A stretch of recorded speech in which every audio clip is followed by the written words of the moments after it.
Daeho Kim stood in the center of the massive council chamber. The room was huge, bigger than any building on Earth. 12 different alien species sat in floating chairs around him. Their eyes stared down at him like he was a bug. The human ambassador wore his best suit. He had practiced his speech for months. Today, humanity would ask to join the Galactic Council. Today, Earth would become part of something bigger. Honored council members, Daeho began, his voice clear and strong. I come before you representing the people of Earth. We wish to join your great alliance. The chamber erupted in strange sounds. The Vorthok made hissing noises that sounded like laughter. The ethereals chimed like broken glass. The insect hive creatures clicked their mandibles. They were all laughing at him. Silence, boomed council leader Zephan.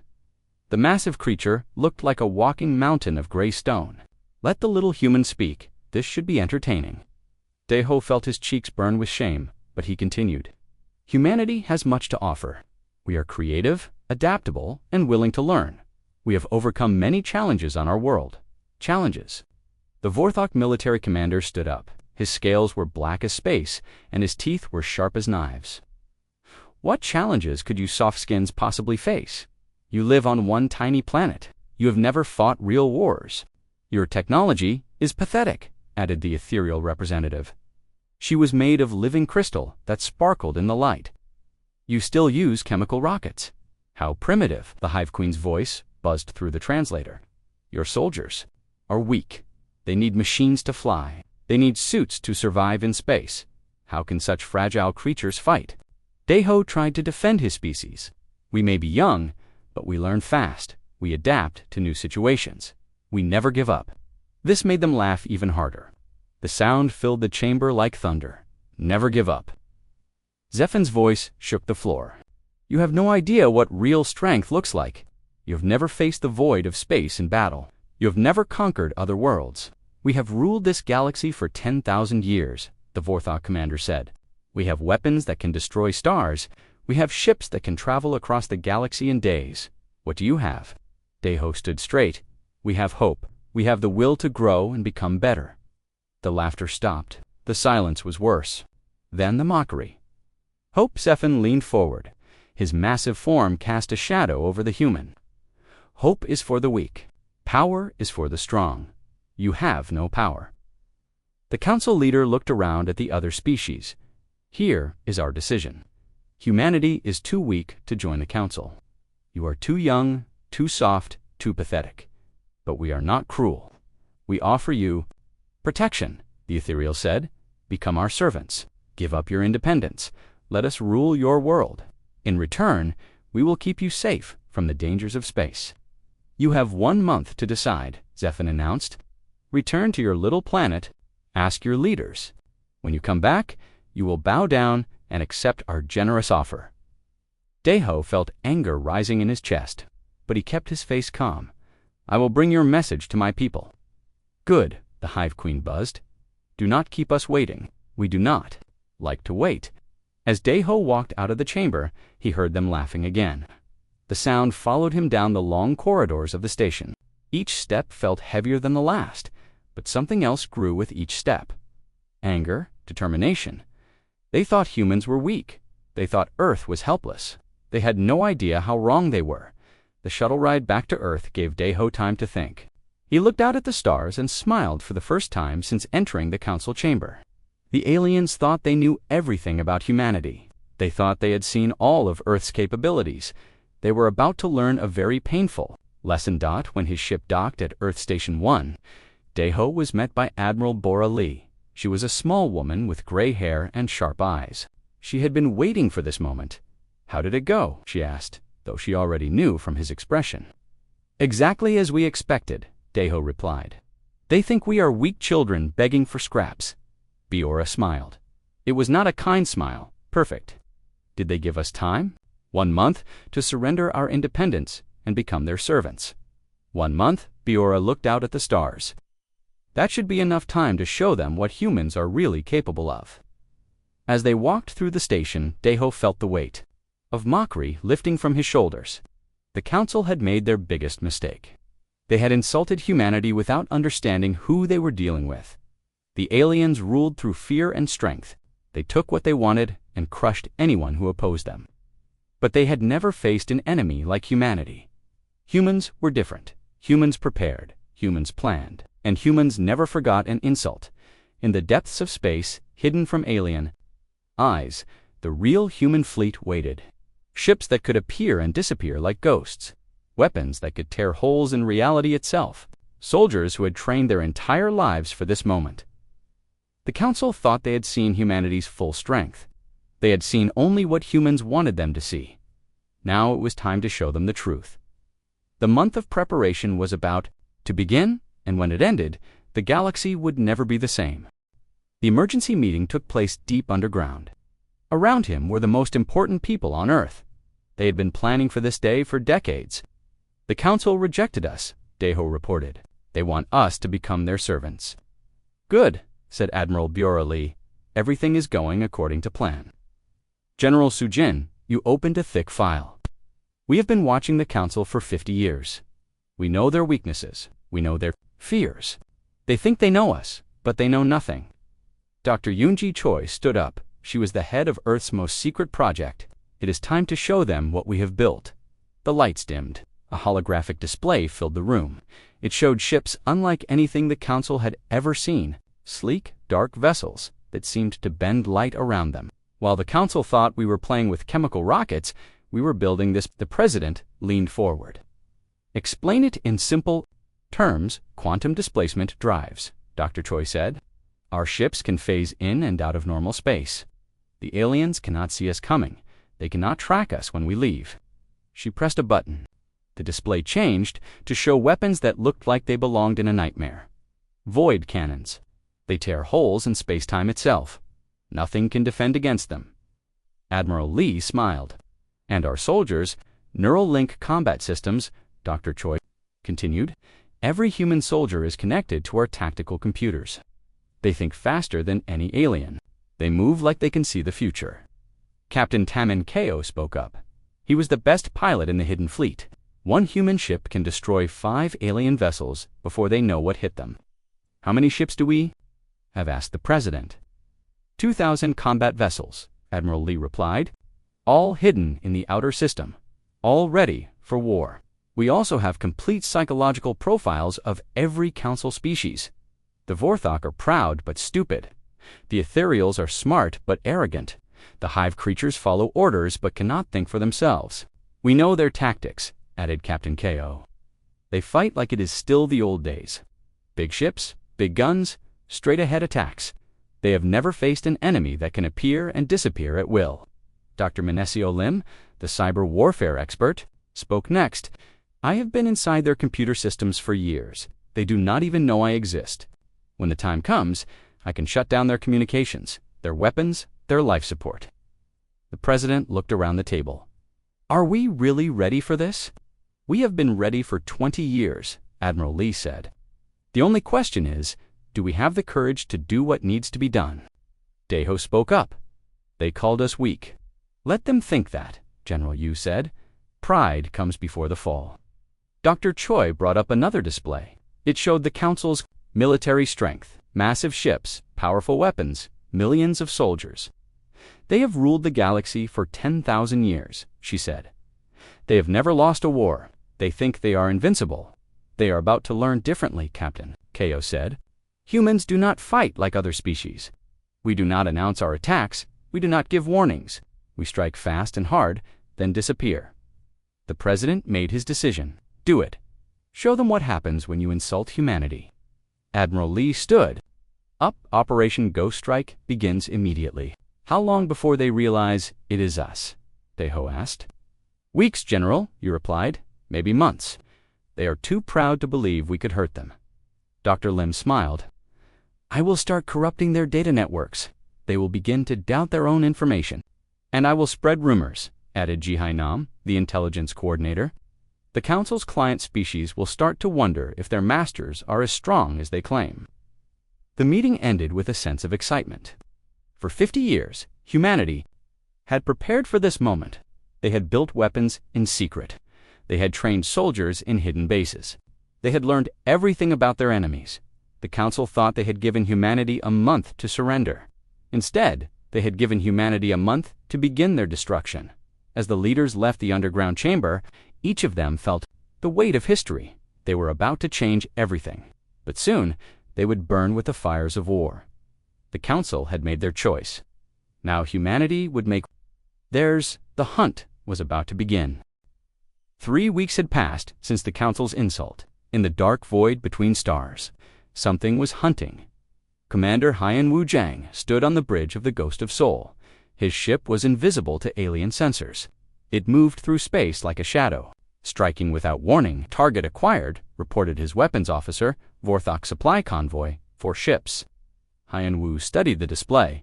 The aliens had no idea death was approaching. They flew in a straight line, confident in their power. Quantum displacement in 10 seconds, announced the navigator. The Ghost of Soul phased out of normal space. For a moment, it existed in a realm between dimensions. Then, it appeared directly behind the convoy. Fire, Haiyan Wu ordered. The void. Cannons tore holes in reality. The alien ships simply vanished, sucked into the dark spaces between dimensions. They did not even have time to send a distress signal. Phase jump, now, Haiyan Wu commanded. The Ghost of Soul disappeared again, leaving only empty space where moments before there had been a battle. Mission complete, reported the weapons officer. No trace of our presence. Haiyan Wu nodded. This was the 15th convoy they had destroyed. The Vorthok Empire was starting to worry, but they still thought pirates were responsible. Set course for the next target, he ordered. Across the galaxy, similar scenes played out. Human ships appeared from nowhere, struck hard, and vanished. The Council's supply lines were being cut one by one. On the crystal worlds of the ethereals, Dr. Menesio Lim worked her own kind of magic. She sat in a hidden facility on Earth, but her mind was inside alien computer systems.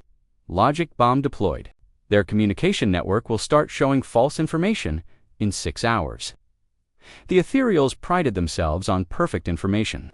They believed their crystal computers could not be fooled. They were wrong. Menesio had spent years learning. How they thought she understood their logical processes. Now she used that knowledge against them. False reports began appearing in their systems. Ships that did not exist. Attacks that never happened. Gradually, the ethereals began to doubt their own intelligence. They are starting to question everything, Menesco announced with satisfaction. Their leaders are receiving contradictory reports. Meanwhile, Ji Nam was spreading carefully crafted rumors. She had contacts among the Council's client species. These aliens had suffered under Council rule for centuries. The Vorthok are losing ships, she whispered to her informants. Their mighty fleet is being destroyed by unknown attackers. The ethereals cannot trust their own computers, she told others. Their perfect information systems are failing. The rumors spread like wildfire. Species that had been oppressed for generations began to hope. Maybe their masters were not invincible after all. On Nexus Station, Council leader Zephan was growing angry. Reports of missing ships came in daily. His military commanders had no answers. How can entire convoys just disappear? He demanded. The Vorthok commander's scales were pale with fear. We have increased patrols.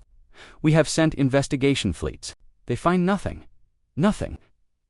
Zephan's voice shook the chamber. Ships do not just vanish. The ethereal representative sparkled nervously. Our sensors detect no enemy activity. Our computers show no signs of coordinated attacks. Then what is happening? Zephan roared. The Hive Queen's voice buzzed with confusion. Perhaps equipment failures. Perhaps space phenomena. Zephan was not convinced. Double all patrols. Increased security at all facilities. Find out what is happening. But the Council was looking for the wrong enemy. They expected direct attacks. They expected challenges to their power. They did not expect ghosts that struck from the shadows. The human fleet continued its work. Captain the Jin-O led a boarding party onto a captured Vorthok research station. The alien scientists were too shocked to resist. Secure all data, she ordered her troops. We need to know what they are working on. The captured information was sent back to Earth. Dr. Choi studied it with great interest. They are developing new weapons, she reported, but they are based on old thinking. They will not be effective against our quantum displacement technology. Admiral Lee reviewed the intelligence reports. The Council is starting to panic. They do not understand what they are facing. Good, replied General Yu. Fear makes enemies stupid. They will make mistakes. The month deadline was approaching. Soon, humanity would have to give the Council their answer. But the answer would not be words. The answer would be war. As the Ghost of Seoul prepared for another strike, Commander Hyanwoo felt a grim satisfaction. The aliens had called humans weak. They had laughed at Earth's defenses. Now they were learning what human strength really looked like. The Ghost War was just beginning, and humanity was winning. The month was almost over. Council leader Zephan paced in his private chamber, his massive stone feet cracking the floor. Reports of missing ships came in every day. His empire was bleeding, and he did not know why. Enough, he roared. Deploy the World Burner Fleet. The World Burner Fleet was the Council's ultimate weapon. 100 massive ships, each capable of destroying a planet. They had never been defeated in battle. They had never even been challenged. But sir, the Vorthok commander protested, we still do not know who is attacking us. It does not matter. Zephan replied, we will go to the human homeworld. We will show them what happens to those who defy the Council. The ethereal representative flickered nervously. Are you certain the humans are responsible? Who else could it be? Zephan's voice echoed with rage. They are the only ones who have refused our authority. They will pay for their arrogance. World Burner Fleet moved toward Earth like a force of nature. 100 ships, each 10 kilometers long. Weapons that could crack continents. Shields that could deflect anything. Admiral Chang Hoseo watched them approach from his hidden command center. He was a calm man with silver hair and patient eyes. He had been waiting for this moment his entire life. They are coming, reported his sensor operator. The entire World Burner Fleet. Excellent, Admiral Seo replied. Signal all ships. Operation Mousetrap is now active. The human fleet had been waiting in the outer system for weeks. 2,000 ships, all invisible to alien sensors. All ready for battle. Sir, asked Captain Timing Co., are you sure this will work? Admiral Seo smiled. The Council has never fought humans before. They do not know how we think. They expect us to meet them in open battle.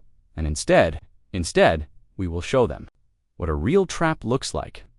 The World Burner Fleet entered the Sol system with confidence. They saw Earth hanging in space like a blue jewel. They saw a few orbital stations and some patrol ships. It looked defenseless. Pathetic, muttered the Vorthok Fleet commander. Is this all they have? Activate the quantum mines, Admiral Seo ordered quietly. Throughout the solar system, thousands of hidden devices came to life. They had been planted months ago, invisible and waiting. Now they began to phase into normal space. The World Burner Fleet suddenly found itself surrounded by explosions. The quantum mines tore holes in space-time. Itself, ships that had never known defeat were ripped apart by forces they did not understand. Impossible, screamed the Vorthok commander as his flagship shuddered under the assault. Where did they come from? Phase jump complete, reported the navigator of the Unconquerable. Admiral Seo's flagship appeared directly above the alien command ship. It was 5 times larger than any vessel the Council had ever seen. This is Admiral Seo of the United Earth Fleet. He broadcast on all frequencies. You have entered human space without permission. Surrender immediately. The Vorthok commander stared at the massive ship above him. This is impossible. You are primitives. You have chemical rockets. We have many things, Admiral Seo replied calmly, including the ability to destroy your entire fleet. Surrender now. They surrounded the surviving alien vessels like predators. Around wounded prey, the World Burner Fleet, pride of the Council military, was trapped. You will pay for this, the Vorthok commander snarled. The Council will never forgive this insult. The Council has already insulted us, Admiral Seo said. Now we return the favor. The Unconquerable fired its main weapons. The alien command ship's shields, which had never been penetrated, collapsed in seconds. The ship itself began to break apart. Boarding parties away, Admiral Seo ordered Captain Thegino led the assault troops onto the dying alien vessel. The Vorthok warriors, who had conquered 1,000 worlds, fled in terror from the human soldiers. Secure the bridge, she commanded. I want their commander alive." The boarding was over in minutes. The aliens surrendered rather than face the human warriors in combat. Captain O stood over the Vorthok commander as he knelt in defeat. "Your people called us weak," she said. "Your people called us pathetic. What do you call us now?" The alien could not answer. His world had been turned upside down. The prey had become the predator. Across the system, other human ships were capturing the surviving alien vessels. The World Burner fleet, which had terrorized the galaxy for centuries, was now a collection of prizes. "Sir," reported the communications. "Officer, we are receiving surrender signals from all remaining enemy ships." Admiral CO nodded. "Accept their surrender. Treat the prisoners well. We are not like the Council." The battle was over. Humanity had won its first major victory. But this was only the beginning. "Signal Earth Command," Admiral CO ordered. "Tell them the trap worked perfectly. The Council's main fleet is destroyed." "What are your orders, sir?" Admiral SEO looked out at the captured alien ships. "We move to the next phase. It is time to show the galaxy what humans are really capable of." The Council had sent their best to destroy humanity. Instead, they had given humanity the tools to destroy them. War was just beginning. News of the World Burner fleet's destruction spread across the galaxy like wildfire. The Council's invincible armada was gone. Their greatest weapon was nothing but scrap metal floating in human space. On Nexus Station, Council leader Zephin raged in his chamber. His massive stone fists pounded the walls until they cracked. "How?" he roared. "How did those primitives defeat our best fleet?" The remaining Council members huddled in fear. The ethereal representative's crystal form flickered rapidly. "Our intelligence was wrong. The humans are not primitives. They have been hiding their true strength," buzzed the Hive Queen. "They have been preparing for war while we laughed at them." "Impossible," Zephin's voice shook the station. "We have ruled this galaxy for 10,000 years. We cannot be defeated by newcomers." But even as he spoke, more bad news arrived. Human ships were appearing throughout Council space. They struck without warning and vanished before reinforcements could arrive. General Sio Kajin Bey stood on the bridge of the Liberation ship Freedom's Dawn. His mission was different from the other human commanders. He was not here to destroy. He was here to free. "Target acquired," reported his sensor officer. "Aquatic homeworld," confirmed Council garrison. The water world below was beautiful, but its people had suffered under Council rule for centuries. The aquatic depths dwellers had been forced to mine their own oceans for the Council's benefit. "Launch the liberation pods," General Bey ordered. Human soldiers descended from the sky like angels of war. They moved with precision and purpose. The Council garrison was overwhelmed in minutes. "People of the depths," General Bey broadcast to the planet, "you are free. Humanity offers you alliance, not domination." The response was immediate. Aquatic warriors emerged from the deep oceans, ready to fight alongside their liberators. They had waited centuries for this moment. Similar scenes played out across the galaxy. The nomadic cloud riders, who had been forced to serve as the Council's messengers, joined the human fleet. Their ships could move through nebulae where others could not follow. The mechanical synthetics, treated as slaves by the Council, offered their manufacturing capabilities to the human cause. They could build ships and weapons faster than any organic species. Dr. Haewon Lim worked tirelessly to coordinate the growing alliance. Her interspecies cooperation protocols were revolutionary. Instead of commanding their allies, humans treated them as equals. "Each species brings unique strengths," she explained to the Alliance Council. "The aquatics know the deep ocean worlds. The cloud riders understand space weather. The synthetics can build anything we need. This is unprecedented," marveled the aquatic ambassador. "The Council never asked for our opinions. They only gave orders." "Humans are different," Dr. Lim replied. "We believe in cooperation, not domination." The alliance grew stronger every day. Species that had been enemies under Council rule now worked together. The galaxy was changing, and humanity was leading the transformation. On Earth, Master Strategist Dong-Hyeon Park studied the galactic map. Red dots showed Council strongholds. Blue dots showed liberated worlds. The blue was spreading faster than anyone had expected. "Phase 2 is complete," he reported to the leadership. We have gained 47 new allies and liberated over 200 worlds. President Woojin Park nodded. What about the Council's response? They are in panic, Donghyun replied. They are recalling all their fleets to defend their core worlds. They no longer have the strength to maintain their empire. Are we ready for Phase 3? Donghyun smiled. We have been ready for years. The question is, are they ready for us? Meanwhile, on the front lines, Captain Taemin Ko led a squadron of mixed human and alien ships. His wingman was an aquatic pilot named Depsinger. His other escort was a synthetic fighter designated Unit 7. Human vessels are approaching, reported Unit 7 in its mechanical voice. Council reinforcements detected. I see them, replied Depsinger in his water-distorted voice. 12 ships, old Vorthok design. Piece of cake, Captain Ko said. Remember, we fight as one. The battle was brief, but decisive. The human quantum displacement technology, combined with aquatic, water-based tactics and synthetic precision, proved unstoppable.